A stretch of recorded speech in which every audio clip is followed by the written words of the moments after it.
Assalamualaikum warahmatullahi wabarakatuh. Selamat pagi Ananda semua. Bagaimana kabarnya hari ini?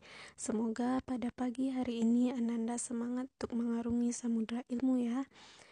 Baiklah, pada pertemuan kali ini kita akan membahas tentang keterkaitan konsep manusia yang hidup dalam ruang dan waktu. Sebelum kita mengaitkan antara manusia, ruang, dan waktu, menurut Ananda, apa itu manusia, ruang, dan waktu di dalam sejarah? Ya, benar sekali. Untuk lebih memahaminya, mari kita bahas satu persatu.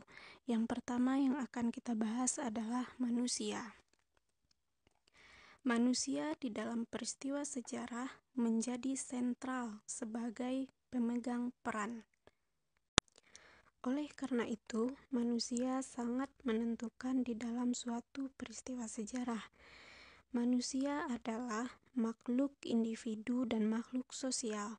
Dalam bahasa Latin, individu berasal dari kata individuum, yang artinya adalah tidak terbagi, yaitu memiliki unsur jasmani dan rohani, unsur fisik dan psikis, unsur raga dan jiwa. Tidak hanya itu, manusia juga memiliki sifat, karakter, dan keunikan yang berbeda-beda yang membuat seseorang mudah untuk dikenali. Selanjutnya adalah manusia sebagai makhluk sosial.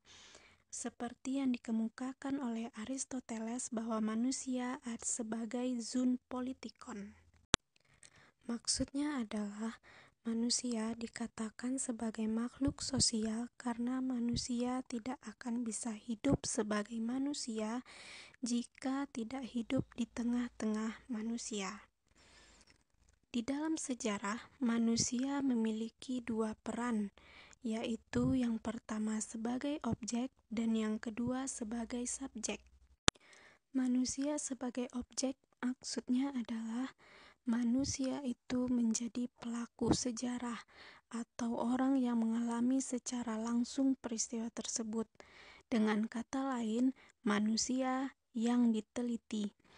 Yang kedua, manusia sebagai subjek artinya adalah orang yang menceritakan kembali atau yang menulis kembali peristiwa tersebut. Dengan kata lain adalah orang yang meneliti. Selanjutnya kita akan membahas ruang. Ruang disebut juga dengan dimensi spasial yang artinya adalah tempat terjadinya peristiwa. Dan yang terakhir adalah waktu. Waktu merupakan konsep penting dalam sejarah. Waktu mempunyai 3 dimensi, yaitu masa lalu, masa kini, dan masa yang akan datang. Dalam sejarah, kita diajak untuk belajar dari masa lalu, hidup untuk sekarang, dan jangan lupakan rencanakan masa depan. Sampai di sini paham ya? Lalu, apa kaitan ketiga unsur ini? Yang pertama, apabila sudah ada manusia, ruang dan waktu, barulah terjadi sebuah peristiwa. Apabila salah satunya hilang, peristiwa yang terjadi sama sekali tidak berarti. Yang perlu Ananda ketahui, tidak semua peristiwa disebut sebagai peristiwa sejarah. Ciri-ciri dari peristiwa sejarah yang pertama bersifat unik, artinya hanya terjadi satu kali. Yang kedua abadi, tidak akan pernah berubah dan tidak bisa diubah. Yang ketiga berpengaruh besar bagi orang banyak. Dan yang keempat penting. Kaitan yang kedua adalah manusia sendiri tidak bisa lepas dari ruang dan waktu, karena perjalanan hidup manusia sama dengan perjalanan waktu itu sendiri, dan dilengkapi dengan ruang atau tempat di mana manusia berada.